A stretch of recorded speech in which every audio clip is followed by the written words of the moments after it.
Hello friends. तो आज के इस वीडियो में हम लोग देखेंगे कि √3 एक अपरिमेय संख्या है, इसे कैसे सिद्ध करेंगे।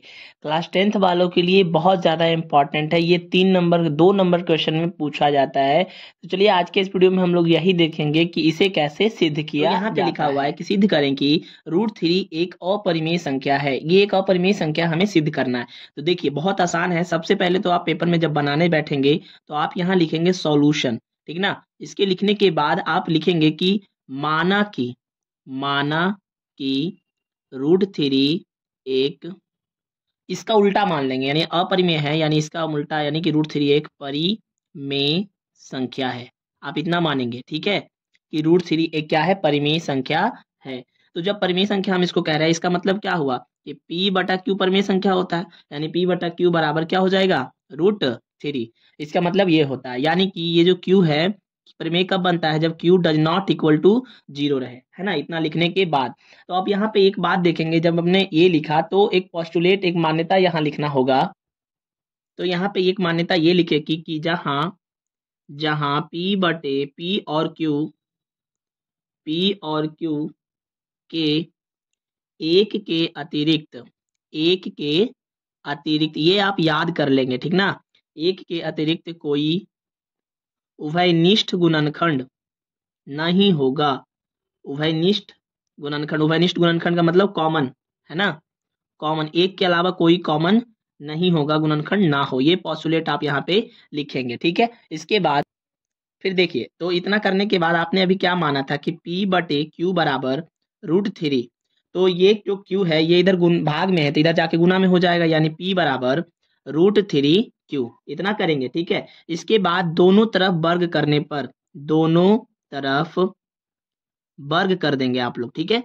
वर्ग करने पर तो दोनों तरफ वर्ग करते हैं, यानी इधर भी और इधर भी, LHS और RHS में। तो P का स्क्वायर P² और √3Q का स्क्वायर √3Q² करेंगे तो P स्क्वायर तो ये हो जाएगा और ये हो जाएगा 3Q²। बोले यहाँ तक समझ में आ गया।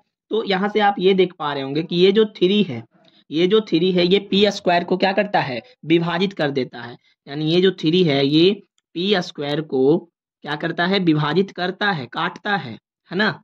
ये विभाजित करता है। तो जब ये P² को विभाजित करता है तब ये P को भी विभाजित करेगा, है ना। यानी कि यहाँ पे अब हम लिखेंगे कि जो 3 है वो P को भी तो विभाजित कर ही सकता है, यानी 3 P को विभाजित करेगा, है ना। जब P² को करेगा तो P को भी करेगा। बोलिए यहाँ तक कोई दिक्कत नहीं, करेगा। इसे हम मान लेंगे समीकरण 1। अब क्या करेंगे, अब देखिए, तो P बराबर 3 P को भी क्या करेगा, विभाजित करेगा। पुनः हम यहाँ लिखेंगे कि ये जो P है, इस P बराबर हम क्या मान लेंगे, 3K मान लेंगे, ठीक ना। P बराबर 3K। तो अगर 3K मानते हैं तो उस हिसाब से आपने यहाँ क्या लिखा था, P² बराबर 3Q²। वो आप यहाँ नोट डाउन कर लेंगे, ठीक है। P² बराबर 3Q²। इतना नोट करने के बाद आप यहाँ पे लिखेंगे कि P बराबर मैंने 3K माना, यानी 3K का होल स्क्वायर, है ना। 3K का होल स्क्वायर बराबर 3Q का स्क्वायर। तो 3 का स्क्वायर 9 और K² हो जाएगा और 3Q², ठीक है। तो आप जब इसे काटोगे, यानी 3 तिया 9, तो 3K² बराबर Q² हो जाएगा। अरे हाँ या ना।